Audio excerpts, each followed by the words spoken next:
Well, good morning. My name is Nick, and I'm the growth pastor here at Thomasville Church, and I'm excited to be here with you all. And I know it is game day Sunday, so a lot of us are really excited about what's happening later tonight. But before I kind of get into week 4 of The Last Kingdom that we've been going through, I kind of just want to share a little bit about myself. And so me and my wife, Ashley, have been married for about 5 years now. We have a wonderful little dog, and if you really would like to see what our dog looks like, if you find my wife after service, she will show you many pictures of him. He has been awesome for us, and we love him. So we're from Florida. As you saw me wearing the Tim Tebow jersey, I'm a big Florida Gator fan. But I've lived in Florida. Actually, fun fact, this is not the first time that I've actually lived in Georgia. I did live in Alpharetta for a short period of time when I was a child. But some things I've noticed so far is that everyone is nicer here in Thomasville than Florida. And I mean that. And for example, so like if I have a flat tire in Florida, right, and I'm walking, and I'm on the side of the road, I'm going to get a guy, he's going to stop, he's going to help, but I'm going to get scolded the entire time about how I don't have the right tools, I don't have a full-size jack in my car, or I don't have extra lug nuts, and it's just going to be one of these horrible experiences where I should have just done better.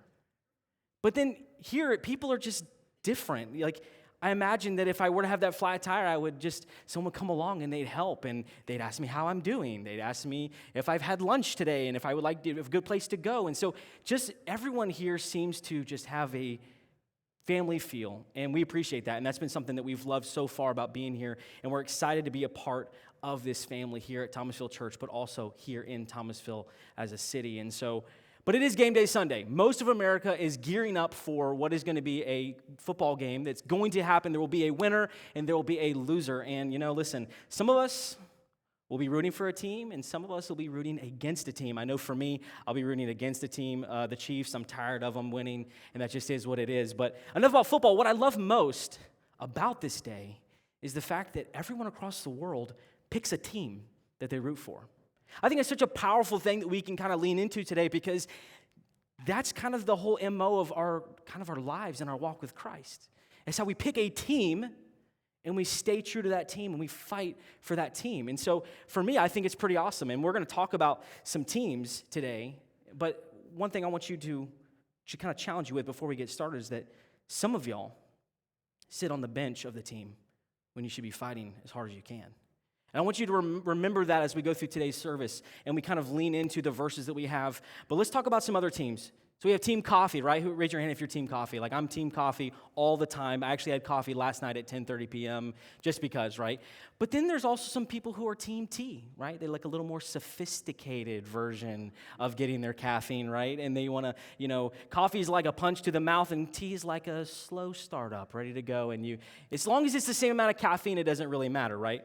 And so some of y'all are GPS people, where you punch in the address, you drive, and you go, and if it tells you, hey, there's a quicker route, you're like, yes, please, I'll take it. I'm going to get there quicker. And some of you guys are road trippers. We're just going to get on 75, we're going to go north, and wherever we stop is, we have to stop at Buc-ee's, we have to get what we need there, but we're just going to go, and it's going to be a great time. And for me, I'm definitely Team GPS, for sure. I want to get there. I want to be on time, right? Then some of us are Team Tortoise, right? We like to go a little bit slower. We like to make our decisions. We like to take in every opportunity to make the right choice, right?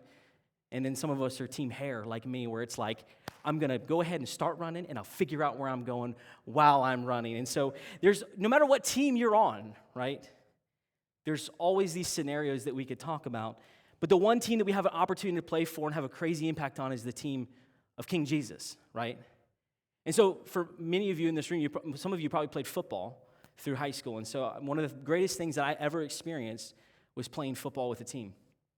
And so every game we had a kind of a ritual, if you will, of what we did. We always said a prayer. It was always a prayer that we knew that could be repeatable. It was always a prayer that we knew that everyone knew. And then we always followed up with a special motto or a chant. And so it was an amazing moment for me, because as I look back, and this is just a part of my growth. And so we look at this verse, Matthew 6, verses 9 and 13, and it says this: Our Father in heaven, hallowed be your name. Your kingdom come, your will be done on earth as it is in heaven. Give us today our daily bread, and forgive our debts as we also have forgiven our debtors. And lead us not into temptation, but deliver us from the evil one. And we always said that. I mean, probably a lot of you who played sports, you always recited a prayer like this. And God gave us this prayer so we could have a framework on how to pray for him daily. But something specific that we did after every single time we prayed that is that we always followed up with a motto. And I want to share it with you because I think it's really important for us as we are constantly choosing to fight for our team. And it went like this. So we yell out, day by day, we get better and better, so we won't be beat. We can't be beat. We never stop fighting and we never give up, so it won't be by luck. Some of you have to choose every day to be a part of Team Jesus, be part of your king, to fight for your king. And I want you to know that you're not alone. Every single one of us in here is a part of that team. And if you haven't fully made that decision, that there will be an opportunity for you to say, yes, I want to join the team. I don't no longer want to sit on the bench. I want to be a starter. I want to be on the field. I want to have an opportunity. Some of you may be thinking, I haven't got the reps in. I haven't gotten any practice. How could I be on the field if I haven't had the opportunity to prepare? See, in 2 Timothy 4, 7 through 8, we have a verse that is very powerful. I'm going to read it for us. It says, "For I have fought the good fight. I have finished the race. I have kept the faith. Now there is in store for me a crown of righteousness, which the Lord, the righteous judge, will award to me on that day. And not only to me, but those who have all longed for his appearing." Sometimes fighting the good fight is day by day, step by step. Sometimes it takes time. Sometimes it takes grit. It's not easy. Anything worth fighting for isn't easy. It reminds me of a friend. I had a friend who went off and enlisted into the Army. His name was Seth, and he was a really big part of my life growing up through high school. And he always had strong convictions. He always was one that would say, hey, listen, I believe, we have to follow Jesus with everything we are. And I always thought that was amazing. Like, he was far more convicted than I was in high school. I wasn't telling everyone about Jesus. I was just trying to figure out who I was, right? Well, he got promoted to being his squad leader, so he had guys that he was in charge of. And he felt so strongly that he needed to share Jesus with these people. But for those of you in the military, you know it's not a church service all the time. You don't just walk around telling people what you personally believe, because you're going to get a lot of rolled eyes. You're going to get a lot of, okay, here's this guy again, right? And I remember talking to him after this story had taken place, and he was so challenged. He said it was one of the scariest times he'd ever been because he was afraid. He was so scared to share his faith. He was so scared that he would be rejected. And he said for the first time in his entire life, he kept his mouth shut about Jesus.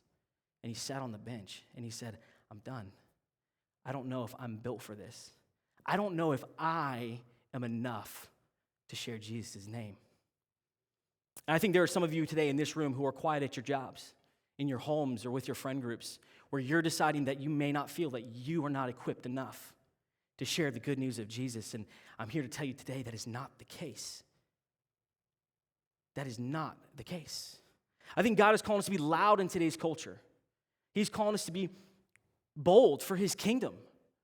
I know there's a younger generation out there right now that is lacking in the belief of Jesus, and it is on us, the church, the people who have been fully transformed with the relationship of Christ, to say, yes, this is what you have to do, not by just saying, come in here and listen, but let me show you.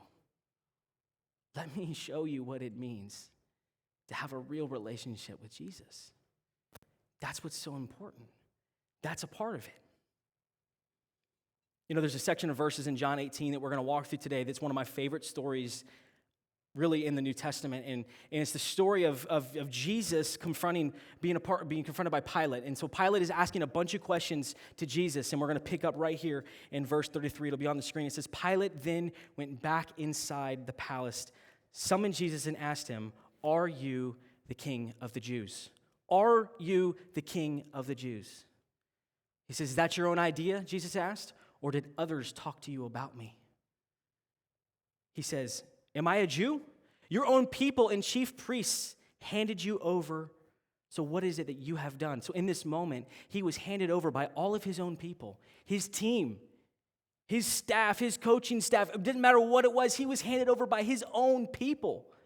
This is like the biggest part of the movie. Like if you ever watch a movie and you're experiencing like the biggest mic drop there is going to be in that story, this is that moment. That's why I want you to share of how powerful this is. Jesus said, "My kingdom is not of this world. If it were, my servants would fight to prevent my arrest by the Jewish leaders. But now my kingdom is from another place." He says, "You are a king then," said Pilate. Jesus answered, "You say that I am king. In fact, the reason I was born and came into this world is to testify the truth. Everyone on the side of truth listens to me." I think that's such a profound statement. Everyone who listens to me is on the side of truth. Not only does he share that he is king, and he mic drops and says, "I am king. Everything that you've heard about me is true. I am the one. I have come down to save everyone." And I think it's so important that we have to decide to be a part of the side of truth. What's keeping us from saying, "Yes, I'm going to fight for that"? How do we decide?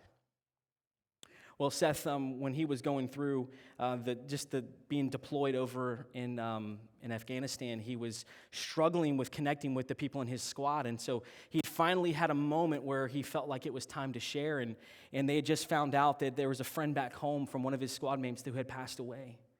And there was another person right there in his very own squad that was struggling with depression. And he was drinking his problems away, and he was struggling daily. And then finally, one of the other corporals came up to him and said, "There has to be something more.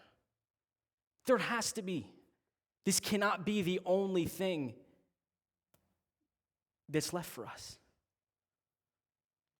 The thing I love what Seth told me is that he didn't preach. He didn't do all these different things. He didn't force it. He just shared. He just shared his experience with Jesus. He just shared the things that he had gone through. He just walked through his life and said, "This is what I've done, and this is what I've been forgiven of, and God still loves me because of it." And you see, I don't think he said it didn't work right away. People weren't just automatically like, "Oh, great, awesome, I think that's great. I'll be on your team and I'll fight with you." They're like, "Oh, okay, we'll see if that's really true. That's a good story. Makes me feel good, right?" But Seth was discouraged because it was just, some guys just didn't listen. In 1 Timothy 6:12, it says this, "Fight the good fight of faith. Take hold of the eternal life, for which you were called when you were made a good confession in the presence of my witnesses." You see, that story of Pilate and Jesus is one of the most powerful stories. But when you study it and you start looking into it, it starts to kind of look kind of different. And see, there's a Jewish tradition that happens once a year that Pilate is granted the ability to set free two people who are condemned to death. And so as we continue this story and you go all the way down, there's a man across the aisle from Jesus. This is one of my favorite stories. His name is Barabbas. We don't know much about Barabbas except he was a murderer, a thief, a crook, a gang leader. He was a bad man. So here we are. And Pilate stands in front of everyone on his platform and he says, "Who do you guys want? Who shall we save? And who should we send to the cross?" We have Jesus. What has he done but heal? What has he done besides make blind people see? What has he done besides raise people from the dead? What has he done besides good? And then we have Barabbas, who deserves the cross, who deserves the pain, who deserves the shame. And what happens is everyone's kind of talking together and they're going, "Oh, okay, well, give us Barabbas. Yeah, give us Barabbas. That'll be good. We'll take him. We don't really know who this Jesus person is. We just know a little bit about him, but you know what? Give us Barabbas." The Roman soldiers come by and they release the shackles on his wrists and they fall to the ground, and there is no record of Barabbas going by Jesus and saying, "For I owe you everything, because for you have set me free by taking my place," right? No, he just walks back. He just walks back to his people and goes on about his daily life. Jesus knew that the Father had to treat Jesus like Barabbas to be able to treat Barabbas like Jesus. Barabbas knew that he didn't deserve it, but he thought the people let him free. But it was the love of the Father who set him free. But when I look at this story, I kind of started to realize who Barabbas really is in this moment. Yeah, he's a character. Yeah, we hear his name. The scholars study him and we know about him, but who is he really in this story? And as I'm reading, I started to realize it's me. I'm Barabbas. That's you. That's us. We're Barabbas. We deserved the cross. We deserved the shame. We deserved the pain. And yet, God said, no, I love Barabbas. I want him to go free. But God, he's never going to accept the free gift of Christ. That's okay. He said, that's okay. Because I love him. And I want Barabbas to go free. For while we are still sinners, Christ died for us. God sent his son for Barabbas, even though he knew Barabbas would turn away and never accept the free gift of Jesus. And I know for me, when I'm constantly going through the things in my life, I'm constantly saying, you know what, God, there is nothing that I have done that I deserve a second chance. But he says, but it's okay, because I love you. Some of you in this room are thinking that God doesn't need me to fight for his kingdom. God doesn't need me. I've already gone through all the things, and I don't feel like I'm equipped enough. I don't feel like I know enough. I don't feel like anyone would really want to listen to what I have to say. There's nothing. I'll just keep working my way, and maybe one day, through all of my studying or trying to be a better person, I'll find my way, and maybe it'll work out to where I can tell people about Jesus. That's the opposite of what the gospel truly is. It's not about you putting in the work to get yourself in a better place. It's about accepting the free gift of Jesus. It's not about the fact that it's up to you. Are we broken? Absolutely. Do we have the power to change our own destiny? No, not at all. You may say, I'm just going to take care of it myself. I'm just going to shake it all off. I'm going to figure it out. No, you won't. You can't. We're no matches for the consequences of our sins. We're no matches for the enemy that wants us to do the things that we shouldn't do. We're no match for anything other than the fact that Jesus can help us fight our own battles, but without him, we don't measure up. Your own discipline, your own devotion, your own dedication, your own commitment will not save you. There is only one, and he took your place. He's the one that stood silently on the platform and said, yes, give him Barabbas. Take me instead. And he did that for you. He did that for me. How many times do I stand on the platform and as they're about to take off my own shackles, I go, no, don't do it. I deserve it. I deserve the pain. I deserve the guilt. I deserve the shame. But then God says, no, you don't. I'm going to take it. Give it to me. But God, what if I sin again? It's okay. I'll still be there. It's okay. I'll still love you. We deserve that pain. Barabbas got set free because of the love of Jesus Christ. And we've been going through the fact that it's not just a name. Jesus Christ means Jesus King, anointed one, and how powerful of a statement that is. And a lot of you this morning are going, you know what? I think it's about time that I suit up and I get a part of the team. And I fight harder than I ever have before. You see, God wants us to hold on the fact that the greatest challenge is not discipline, it's not devotion, it's not consistency, it's not all those things. It's just believing that the gospel is true. That's what's so important about it. He says, go and live your life, I'll pay the price. Go and live your life, I'll pay the price. So that you don't have to go through any more pain. Because that is the story. It's still Jesus. It'll always be Jesus. It'll never stop being the power of Jesus. If his blood is sufficient for your salvation, then his blood is sufficient to sustain you. There's only one that can save, and it's Jesus. Jesus is enough. So why do we struggle to fight? After hearing this incredible story about a man that deserved every bit of the punishment that he didn't get, and a man that took all the pain and all the suffering, why do we still struggle to fight? Why is that? It's a process. Even when we have all the truth, even when we have all the things that we need to know, we still struggle. It goes back to that process of going day by day, step by step, getting better each day with your relationship with Jesus, committing to that. 1 Timothy 6:12, it says, fight the good fight of faith. Fight the good fight of faith. Don't give up. You know, as the story of Seth kind of wraps up,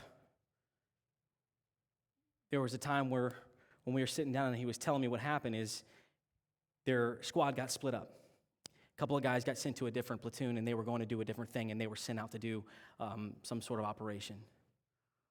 He was nervous, he was scared, he was, wishing that he had said more.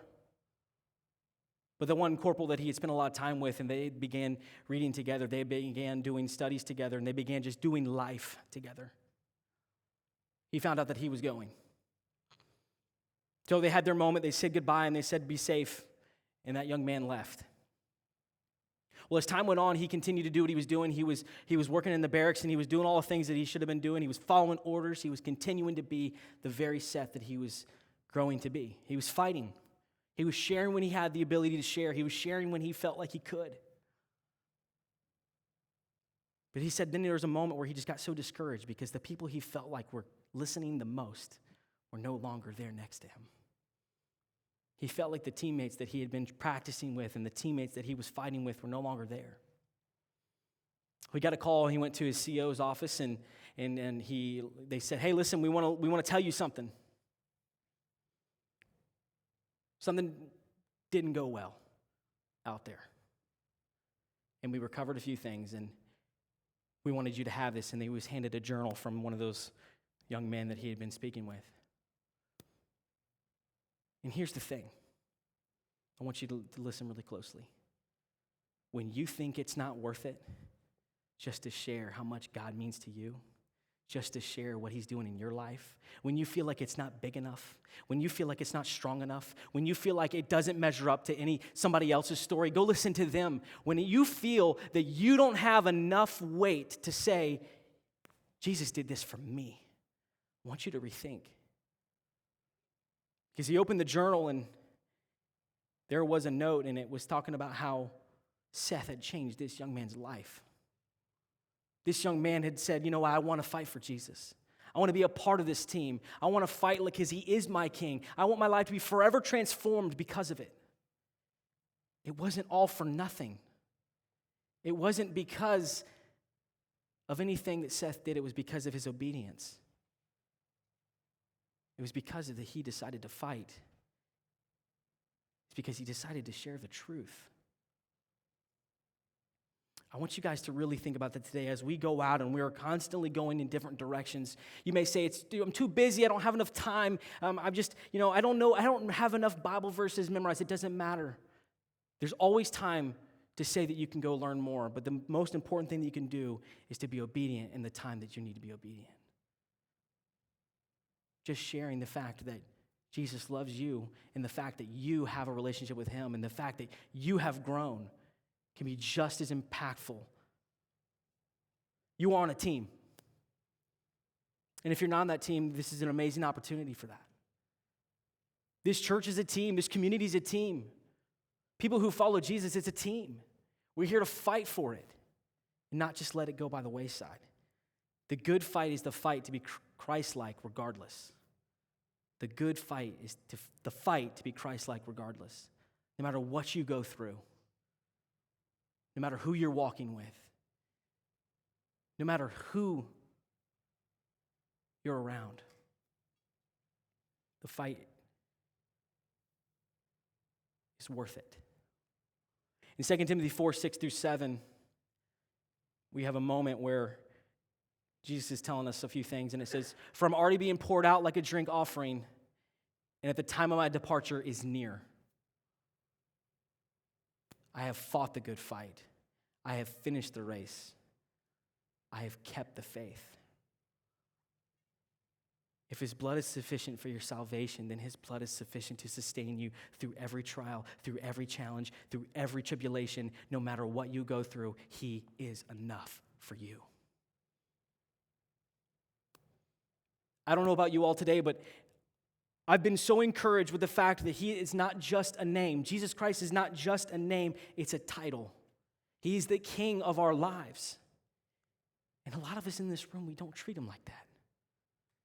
A lot of us just treat him as a comforter, someone we can call on when we need help, the great physician, someone who can heal. But he's king. He's one that lords over our life. Fight for your team. Take it day by day. That's how important it really is. That's how important it is to fight like a king for your king. Will you pray with me?